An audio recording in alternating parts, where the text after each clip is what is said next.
Hello, my dear students. Welcome to my channel, ঘরে ঘরে English. আজ আমি তোমাদের পাঁচখানা ভয়েস চেঞ্জ অ্যাক্টিভ থেকে প্যাসিভে করে দেখাবো।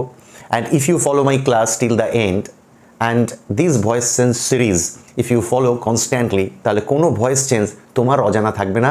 It's a guarantee. চলো তাহলে শুরু করি প্রথম ভয়েস চেঞ্জটা। Students, this is the first example of today's class. I'm going to turn into from active to passive, and I'm explaining you how it's happening. Okay, I am going to play football.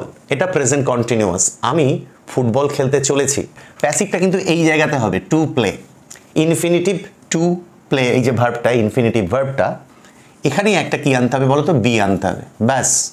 তাহলে এখানে passive element B আসবে ঠিক টুর পরে, এই জায়গায় কিছুই হবে না। তাহলে আমি কি করব, এটা হচ্ছে সাবজেক্ট, আমি ফুটবলটা কি অবজেক্ট, কি খেলতে চলেছি ফুটবল। তাহলে আমার প্রথম কাজ হবে অবজেক্টটাকে সাবজেক্টের জায়গায় আনা। তাহলে আমি প্রথমেই কি লিখব, ফুটবল। দেখো ফুটবল লেখার পরে খেয়াল করো আই এর সাথে অ্যাম অক্সিলারিটা হয়, কিন্তু ফুটবলের সাথে তো অ্যাম হয় না, থার্ড পারসন সিঙ্গুলার। তোমরা সবাই জানো ফুটবলের সঙ্গে কী হবে, ইজ। লিখলাম ফুটবল ইজ।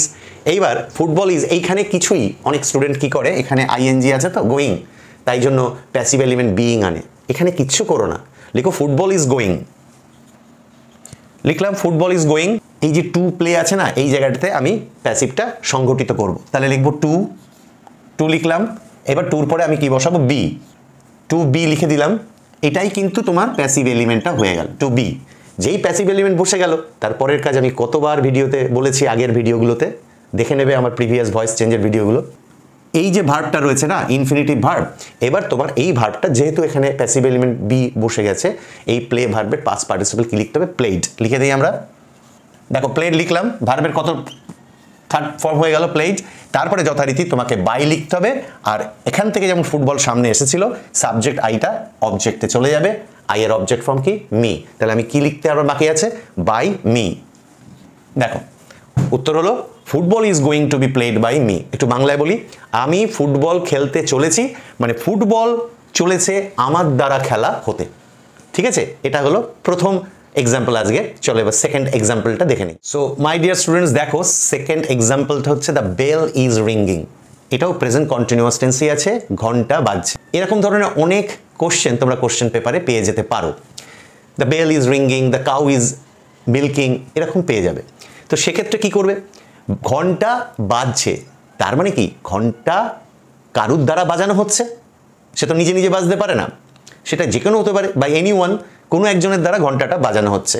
এইরকম যখন তুমি দেখবে the bell is ringing, the cow is milking, আরও অনেক এক্সাম্পল পাবে।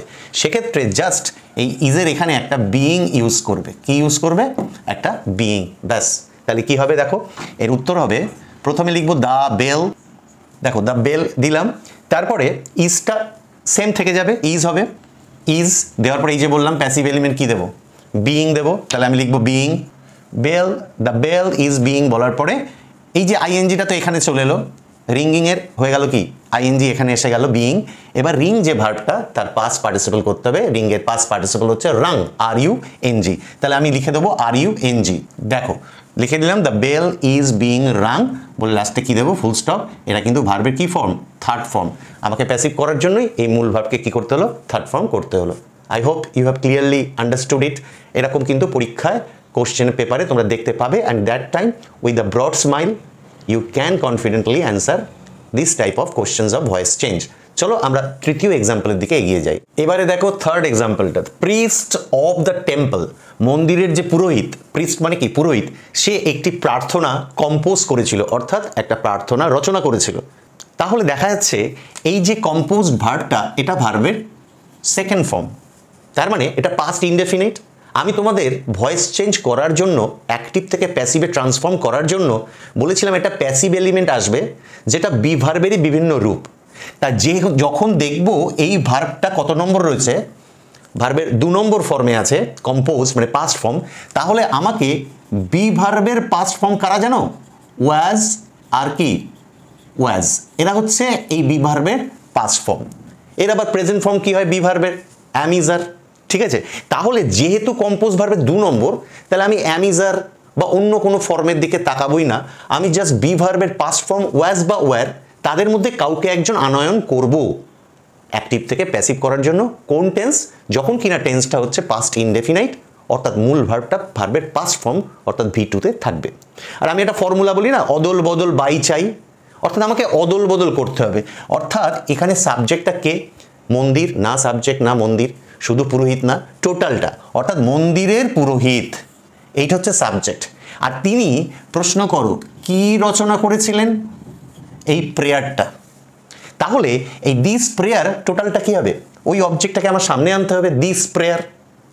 এটা কিন্তু ন্যারেশন না যে ওই দিসটাকে আবার দ্যাট করবে, জাস্ট অবজেক্টটা চলে আসবে সাবজেক্টের জায়গায় সামনে, দিস প্রেয়ার, অদল বদল, তাই না? অর্থাৎ ইধার কামাল উধার, উধার কামাল ইধার, লিখে দেই দিস প্রেয়ার, লিখলাম দিস প্রেয়ার। এইবারে এই যে মূল ভার্ব কম্পোজড, প্যাসিভ করতে গেলে মূল ভার্বের থার্ড ফর্মে যেতে হবে, V3-তে কি কনভার্ট করতে হবে, কিন্তু তার আগেই এই প্যাসিভ এলিমেন্ট ওয়াজ অথবা ওয়্যার বসিয়ে নিতে হবে। দেখো দিস প্রেয়ার বলেছে, প্রেয়ার্স প্লুরাল কিন্তু বলেনি, এটা থার্ড পারসন সিঙ্গুলার, তাহলে ডেফিনেটলি আমি ওয়্যার নেব না, ওয়াজটাকেই নেব। তাহলে প্যাসিভ এলিমেন্ট হিসেবে আমি ওয়াজটা বসাবো।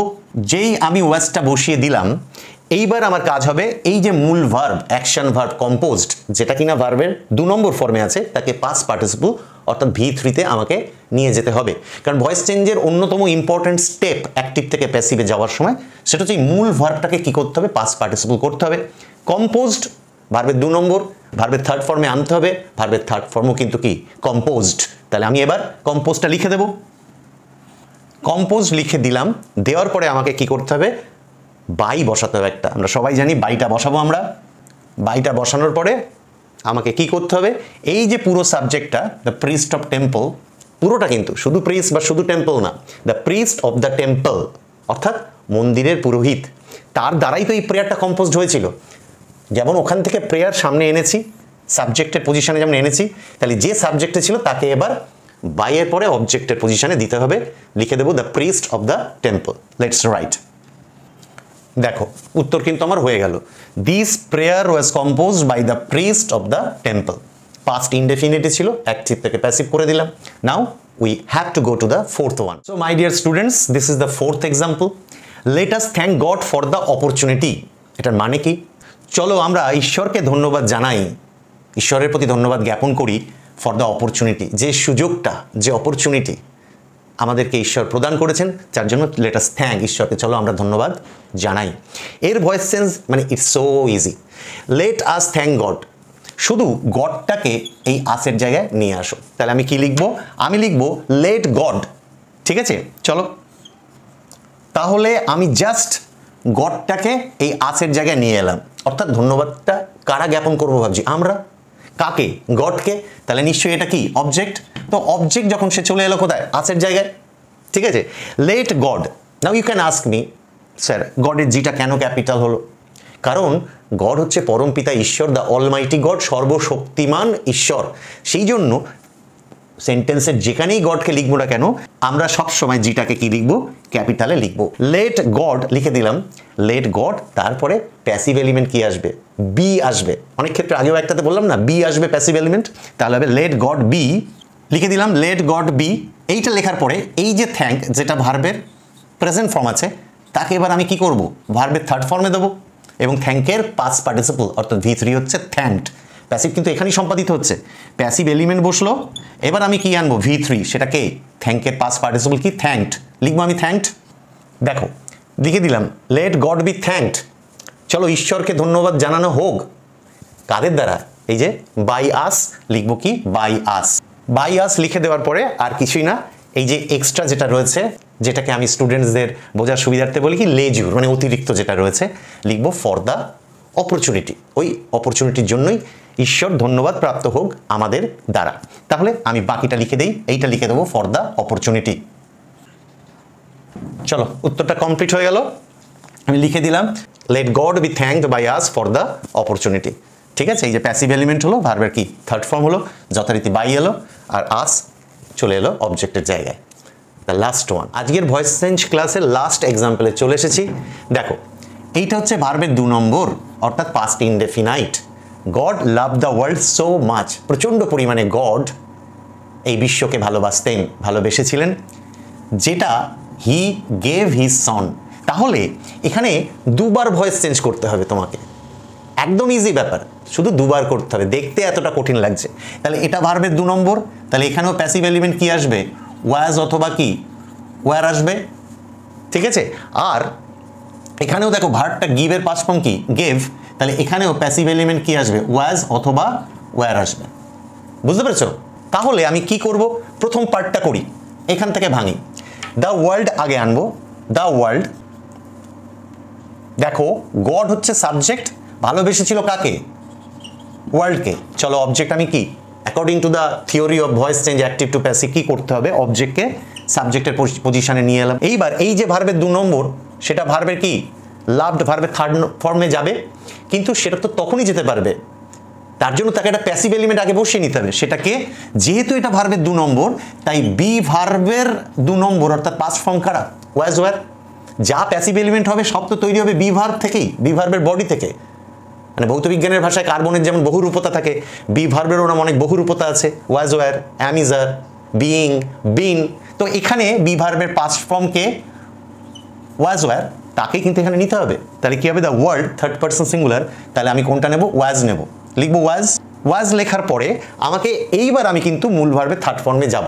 আমি একটা ফর্মুলা ছাত্রদের বলি, অদল বদল বাই চাই, অর্থাৎ একটা বাই লাগবে, ভার্ব তুমি 3 নম্বর, এই যে ভার্ব তুমি 3 নম্বর, তার আগে এলিমেন্ট চাই অর্থাৎ প্যাসিভ এলিমেন্ট। এই ফর্মুলাটা মনে রাখলে কি হবে, সব কটা স্টেপ কি কিন্তু কভার হবে, একটাও বাদ যাবে না।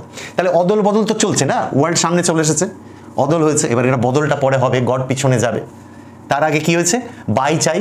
আর ভার্ব তুমি 3 নম্বর, হ্যাঁ ভার্বের 3 নম্বর করব, কিন্তু ফর্মুলা কি বলছে, তার আগে এলিমেন্ট চাই, কি সেইটা প্যাসিভ এলিমেন্ট, ওয়াজ বসে গেল। এই প্যাসিভ এলিমেন্ট ওয়াজ কেন হলো, যেহেতু এই ভার্বটা কি পাস্ট ফর্মে রয়েছে, যেই আমি প্যাসিভ এলিমেন্ট বসিয়ে দিলাম, এইবার ভার্ব তুমি 3 নম্বর হও। তাহলে লাভডের 3 নম্বর ফর্ম কি, লাভড, লিখবো লাভড। ভার্ব তুমি 3 নম্বর হয়েই গেলে, ঠিক আছে, তার আগে এলিমেন্ট চাই, হ্যাঁ প্যাসিভ এলিমেন্ট আছে, এইবার কি বাই বসাতে হবে। তাহলে কি হবে, ও তার আগে বাই তো বসাবো, তার আগে দেখো একটা কি রয়েছে, একটা লেজুর রয়েছে না, একটা এক্সট্রা কিছু রয়েছে কি, সো মাচ, লিখে দেই, the world was loved so much, the world was loved so much. এবার কি হবে, বাই, বাই, এবার অদল বদল বলছিলাম, ওখান থেকে এখানে এসেছে ওয়ার্ল্ড, এবার গড যাবে কোথায়, অবজেক্টে যাবে, এবং যথারীতি জিটা কিন্তু বড় হাতে লিখবো, লিখে দিলাম, জিটা কিন্তু ক্যাপিটালেই দিয়েছি, হ্যাঁ বড় হাতে। তাহলে the world was loved so much by god, তারপরে যে দ্যাট আছে যেটা, এটা লিখে নিই, দ্যাট। দ্যাট লিখে নেওয়ার পরে এখানে আরেকবার ভয়েস চেঞ্জ করতে হবে। এইটা হচ্ছে সাবজেক্ট, হি দিয়েছিল তার ছেলেকে, তাহলে কাকে দিয়েছিল, কাকে দিয়ে প্রশ্ন করো, উত্তর হচ্ছে হিজ সন, তার সন্তানদের অর্থাৎ আমাদেরকে। তাহলে হিজ সন এটা যদি অবজেক্ট হয়, আমার কাজ কি অবজেক্টকে কি সামনে আনা, তাহলে আমি লিখবো দ্যাট, এখানে নিয়ে আসবো, ওটা সামনে আসবে, এদিকে জায়গা নেই বলে এখানে লিখছি, লিখলাম হিজ সন, চলে এলো সাবজেক্টে, চলে এলো হিজ সন। এইবার দেখো গিভ গেভ ভার্বের 2 নম্বর, বি ভার্বের 2nd ফর্মকে, পাস্ট ফর্মকে ওয়াজ ওয়ার, এখানেও সেই একই জিনিসই হয়েছিল। তাহলে গেভ ভার্বের কি 2 নম্বর, তাহলে আমি প্যাসিভ এলিমেন্ট ওয়াজ বা ওয়ার আনবো। এখানে দেখো সনটা কি 3rd পারসন সিঙ্গুলারই আছে, তাহলে হবে হিজ সন ওয়াজ, হিজ সন ওয়াজ। এবার এই গেভ ভার্বের আমাকে কি করতে হবে, ভার্বের 3rd ফর্ম আনতে হবে, তাই না, গিভ গেভ গিভেন, লিখে দিলাম, ভার্বের 3rd ফর্ম করে দিলাম। অদল বদল বাই চাই, ভার্ব তুমি 3 নম্বর, তার আগে প্যাসিভ এলিমেন্ট চাই, হ্যাঁ ওয়াজ দিলাম, এবার বাই চাই, তাহলে দেখো বাই। এবার হিটা কোথায় চলে যাবে, অবজেক্টে, হিয়ের অবজেক্ট ফর্ম কি জানো তো, হি, হিম, হিজ, হিজটা পজিটিভ, ওটা নেবো না, হিয়ের অবজেক্ট ফর্ম কি নেবো, বাই, ব্যাস অবজেক্ট ফর্ম বসে গেল, আমার কিন্তু প্যাসিভটা কমপ্লিট হলো। তাহলে আমরা দেখতে পাচ্ছি যে আজকের মতো ক্লাস এখানেই শেষ হলো। তোমরা এগুলো প্র্যাকটিস করবে এবং নিয়ম করে আমার ক্লাসটা ফলো করবে, তাহলে কিন্তু কোনো ভয়েস চেঞ্জ পরীক্ষায় তোমাদের আর অসুবিধা হবে না। অবশ্যই ভালো লাগলে সাবস্ক্রাইব করবে, লাইক কমেন্ট শেয়ার করবে, আর ভালো থাকবে, জীবনে উন্নতির জন্য পড়াশুনো করবে। আজকের মতো এখানেই শেষ করছি, চলো টাটা, আলভিদা।